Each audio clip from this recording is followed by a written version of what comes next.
That's right. You're not Hitler. You're not a Nazi. You don't deserve to be called that and demonized. Well, I see good things about Hitler also. Just when we thought it couldn't get worse for Kanye West, Ye is now involved in his biggest ever string of controversies within the space of 24 hours. Trending as the #1 hottest celebrity scandal across the world right now, Ye seems to have fallen apart completely this time, as many celebs and brands have become distancing themselves from him. This might be the end for Kanye. Kanye West returned to Twitter just a few weeks ago, in mid-November, after Elon Musk, the new owner of Twitter, organized a poll in which people urged him to provide a general amnesty to all suspended Twitter accounts, including that of Ye and Donald Trump. Kanye had been on a deserved 6-week ban due to his previous anti-Semitic comments, but it wasn't only Twitter that banned him. Instagram had also done the same. While everyone, including Elon, hoped that Kanye would be more careful with his comments, Ye created an even bigger anti-Jewish scandal. On Thursday, December the 1st, Kanye appeared on Alex Jones's show InfoWars and shocked the world with his defense of Hitler and the Nazis. Even Jones, a far-right conspiracy theorist, couldn't believe his ears as he tried several times but failed to get Kanye out of the hateful, difficult, and terrible rap he had just given himself due to his racially insightful rants on the show. What exactly happened? Kanye appeared on the show with a black mask covering his entire face. To make the setting a truly anti-Semitic gathering, he was there with Nick Fuentes, a nationally known white supremacist leader. Jones set the ball rolling during the interview when he said to Kanye, "You're not a Nazi. You don't deserve to be called that and demonized." But to Alex Jones's surprise, Kanye proved him wrong as he replied with the shocking statement. Well, I see good things about Hitler also. He then explained himself by saying, and I'm done with that. Every human being has something of value that they brought to the table, especially Hitler. Alex Jones replied, "And the Nazis, in my view, were thugs that shook people down, did a lot of really bad things." Ye responded, "But they did good things too. We're gonna stop dissing the Nazis all the time." Jones was surprised and countered with, but Ye cut in and said, I do love Hitler. I do love the Zionists. I love everyone. The Zionists cannot tell me who I can love and not love. At one point during the 3-hour-long interview, even Jones was obviously uncomfortable with Ye's views. Jones tried to save whatever shred of good rap the rapper had left by steering him away from the topic and condemning the Nazis.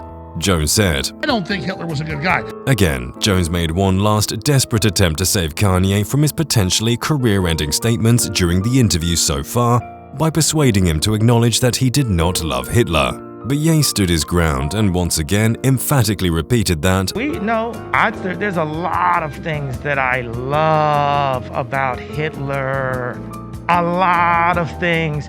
But Kanye's racist outburst on InfoWars isn't the only reason he's fallen apart with other celebrities and top brands. He's got a long list of other controversies he's recently gotten himself involved in after a series of tweets.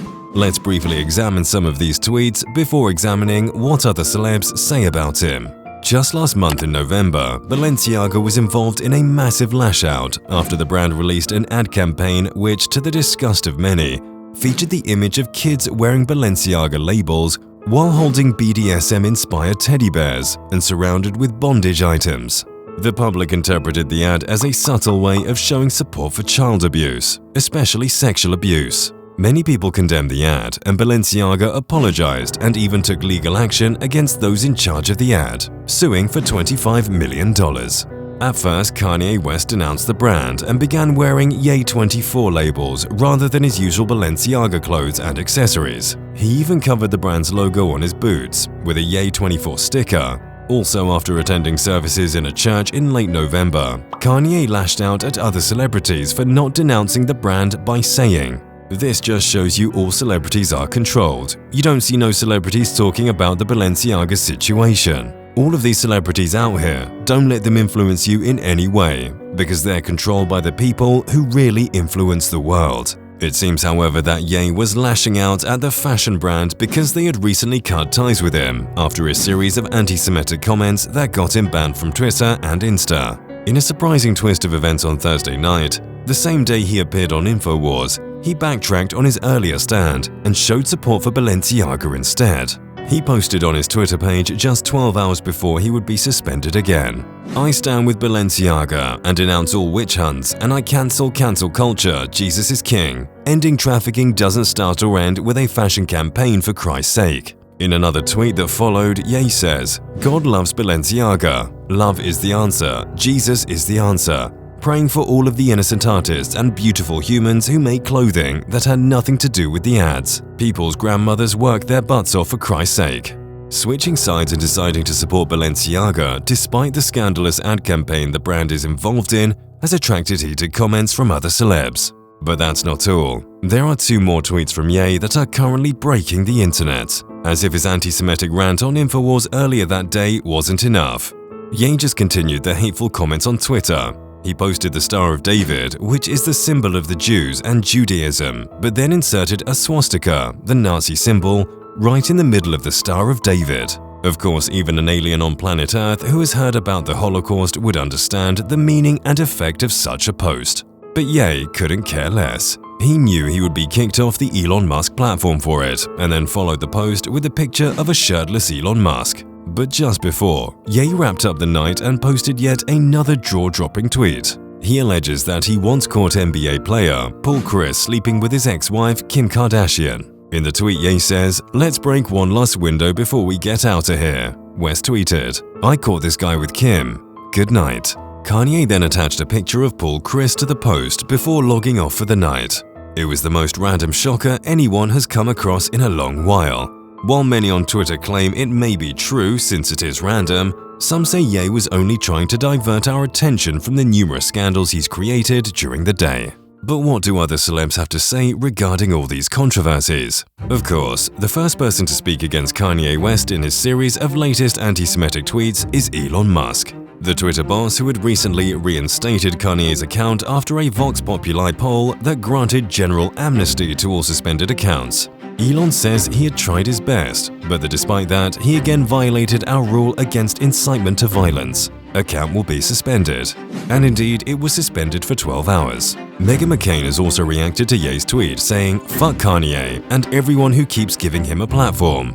In a follow-up tweet, he added, "Shout out to my fellow conservatives who never fell for Kanye's deranged shit, attended any premieres or events with him, and always knew this was a dangerous grift that would end this way. There's like 8 of us, but still." Chris Paul, the NBA star who Kanye says allegedly slept with his ex-wife, has responded. In a way, Chris went live on Instagram and streamed himself watching a game along with a couple of friends, who could be heard talking in the background. He didn't for once make any comment regarding Ye's allegations, sending a statement that he's unbothered by it. The actor Josh Gad has condemned Ye's love of Hitler. He tweeted, "It's not what Kanye West says that scares me. It's that he has 30 million followers who listen to his insanity on top of a cheerleader in the form of the current owner of this platform. No one who says I love Hitler should be allowed any oxygen on social platform, period." Other celebrities who have condemned Ye for his most recent anti-Semitic remarks include John Legend, who says, "Weird how all these free independent thinkers always land at the same old anti-blackness and anti-Semitism." James Lee Curtis also tweeted on October the 9th, "The holiest day in Judaism was last week. Words matter. A threat to Jewish people ended once in a genocide. Your words hurt and incite violence. You are a father. Please stop." The same day, Sarah Silverman called on people to condemn racially hateful speech such as that of Ye, as she tweeted, "Kanye threatened the Jews yesterday on Twitter, and it's not even trending. Why do mostly only Jews speak up against Jewish hate? The silence is so loud." The following day, Piers Morgan defended the ban on Ye's account when she said, "Kanye West being locked out of his social media account isn't an attack on free speech. It's a justified suppression of vile, indefensible hate speech." Even Pusha T, a close pal of Kanye, told the Los Angeles Times that he is disappointed with Kanye's latest hate speeches. He says, "It's definitely affected me. It's been disappointing. As a black man in America, there is no room for bigotry or hate speech. So yeah, it's been very disappointing. Let's talk straight." Dave Chappelle also mocked Kanye on Saturday Night Live when he read from a prepared speech. "I denounce anti-Semitism in all its forms, and I stand with my friends in the Jewish community." He then looked up and added, "And that, Kanye, is how you buy yourself some time."